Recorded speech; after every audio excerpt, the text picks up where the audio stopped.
It had to be done. After constantly making references to Shadow of the Comet and how it relates to the history of Alone in the Dark, I couldn't not make it a prologue subject. But Shadow of the Comet is a lengthy adventure game. It isn't like Popcorn or Seven Colors where I can just stop playing at any time and still have covered most of what there is to see.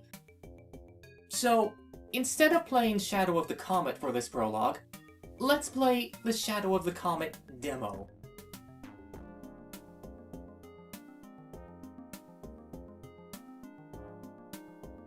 This demo was released a little under a year before the game was finished, and there are quite a few differences between it and the final version.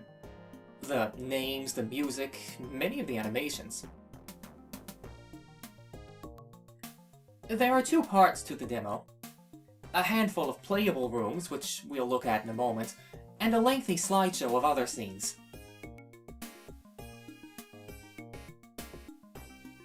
The demo takes place in a town called Ismouth, somewhere along the coast of New England. In the full game it's called Ilsmouth, and in the French version of the full game, it's suggested that it isn't far from Boston.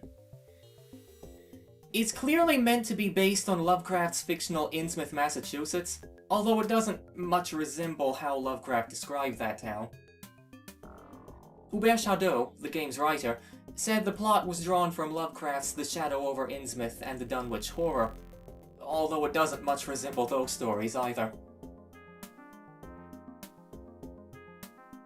Not much in the way of plot is actually conveyed in the demo, but then Alone in the Dark has already introduced it. Lord Boleskine travelled here to, I'm just gonna call it Innsmouth, to observe the passage of Halley's Comet in 1835. Something he saw here drove him to madness, and he died shortly thereafter. 76 years later, an astronomer named John Carter in the demo, and a journalist named John Parker in the full game, retraces Boleskine's steps, not only to witness the comet for himself, but to uncover the mystery of what happened the last time it passed.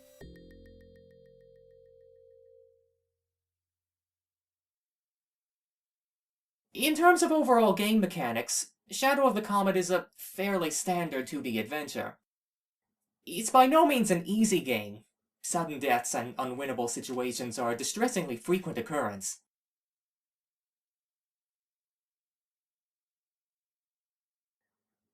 Shadow of the Comet is rife with celebrity cameos, including Vincent Price, Jack Nicholson, Sean Connery, and a host of others. I particularly like Lillian Gish. Her character portrait seems to have been traced from the 1960 western The Unforgiven.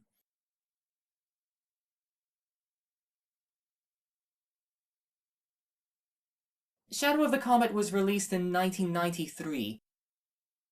The first announcement I can find for it in a gaming magazine is in the July 92 issue of Génération 4, which plays up Shadow of the Comet being a sequel to Alone in the Dark.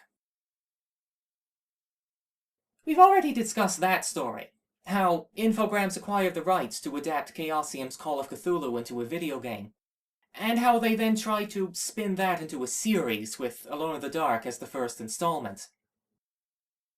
Chaosium signed off on Shadow of the Comet, and would again on Prisoner of Ice, but they saw Alone in the Dark as too great a departure from their RPG, and refused to lend it the Call of Cthulhu name.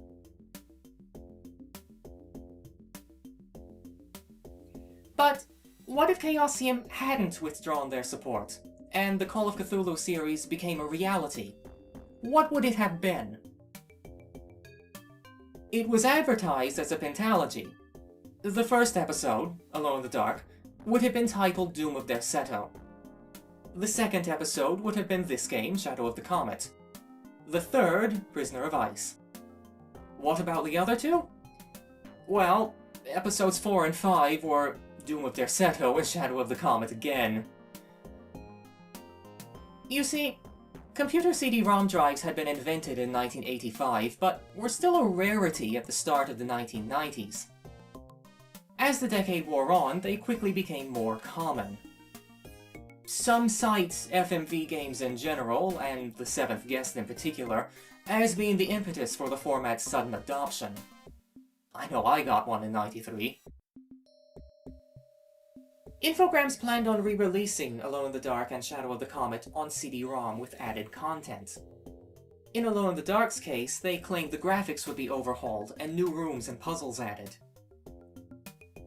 In the end, all that was changed was adding CD-quality audio, and hiring voice actors to narrate the in-game text.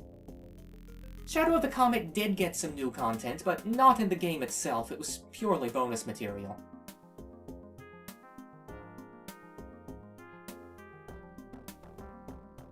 But, as you know, Chaosium did withdraw their support, and Alone in the Dark was not the first episode of the Call of Cthulhu series.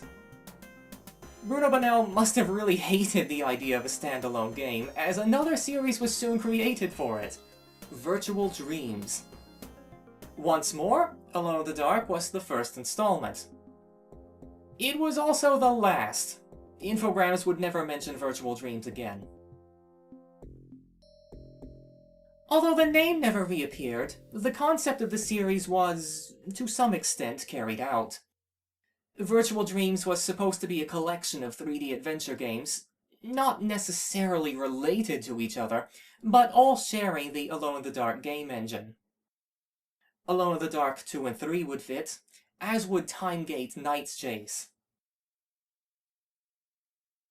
Timegate was the last game to use the engine, which, by the time it was released in 1996, had grown rather long in the tooth. If we pretend the Virtual Dreams series ever really existed, if it began with Alone in the Dark, it ended with Timegate. Timegate itself was intended to be a trilogy, hence the subtitle Night's Chase. But after lackluster critical reception and poor sales, the project was cancelled after the first installment. And that's how the original Alone in the Dark lineage ended.